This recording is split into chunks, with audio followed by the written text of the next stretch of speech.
స్తుతించుట, చెప్పండి, ఆయన స్తుతించుట మంచిది. నువ్వు ఎప్పుడైతే స్తుతిస్తావో ఈ పరిస్థితులన్నీ మారిపోతాయి. ఏమవుతాయి? నీ పరిస్థితులు మారాలి అంటే నువ్వు దేవుని స్తుతించేవారిగా ఉండాలి.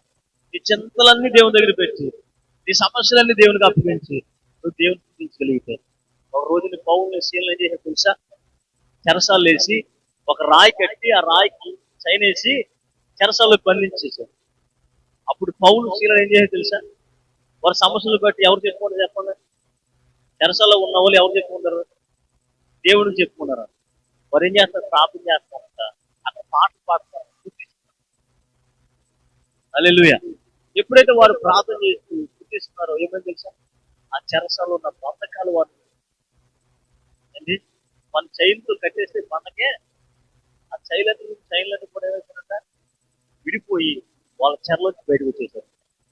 ఈరోజు మనకి ఏ చెరలో ఉన్నా, ఏ బంధకాల్లో ఉన్నా, ఎక్కడ మనం పడిపోయి ఉన్నా, ఎక్కడ అనారోగ్యం ఉన్నా, ఎక్కడ కష్టాలు ఉన్నా, అప్పుడు మనం ఏం చేయాలి తెలుసా? ప్రభు దగ్గరికి వెళ్ళి మోకాలేసి ప్రార్థన చేయడం.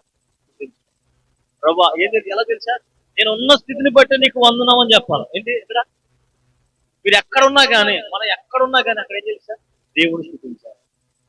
అయ్యో ఇక్కడ ఉంటే దేవుడు ఉందేమో, నేను గుడిసెలో ఉన్నాను, లేకపోతే గట్టు మీద ఉన్నాను, లేకపోతే ఎక్కడ బస్సులో ఉన్నాను, అది నువ్వు ఎక్కడ ఉన్నా కానీ ప్రభు నువ్వు ఎప్పుడైతే చెప్పుకోగలుగుతావో దేవుడు నీ పరిస్థితిని మార్చాలి.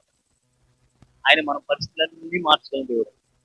చెప్పండి మన దేవుడు, చెప్పండి మన దేవుడు, చెప్పండి మన దేవుడు పరిస్థితులన్నీ మార్చగలిగిన వాడు. హల్లెలూయా. మనుషులు మన పరిస్థితి మార్చరు కానీ దేవుడు మన పరిస్థితిని మార్చారు. దేవుడికి స్తోత్రం. హల్లెలూయా. దేవుడు మంచివాడు, మనం ప్రేమిస్తాం. హల్లెలూయా. అనుకుంటాం మనం ఎవరు ప్రేమిస్తారంటే దేవుడు ప్రేమించాలి. హల్లెలూయా. మనుషులు మనం ప్రేమించకపోయినా దేవుడు మనం ప్రేమిస్తుంది. హల్లెలూయా. ఆ ప్రేమను బట్టి మనం ఇక్కడ కూడుకున్నాం.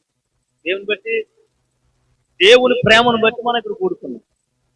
నవ్వులు వచ్చే రామని ప్రేమించడం అంటారు.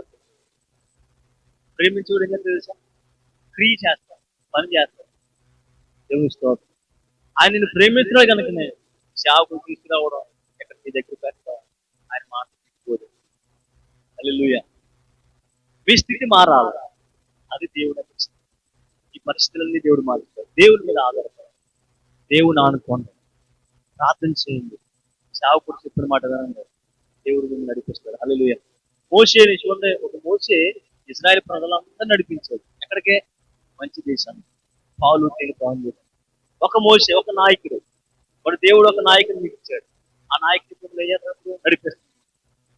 మీరు ఆయన చెప్పిన మాట ఎందుకు నడుస్తారు అనుకోండి, ఎక్కడికి వెళ్తారా? మంచి దేశాన్ని, దేవుని రాజ్యాన్ని. హల్లెలూయా. ఎక్కడ తీసుకెళ్తుంది నాయకుడు? దేవుని రాజ్యం తీసుకెళ్తారు. అందుకే చావుకుడి మాట, చావుకుడి మాట ఎవరికంట?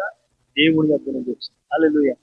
మనుషులు చెప్తున్నాడు కాదు కానీ దేవుడే నాకు తెలియపరుస్తుంది, దేవుడే నాకు ఎత్తుతాడు. చావుకుడి మాట విని దాని ప్రకారం ఆశీర్వాదం.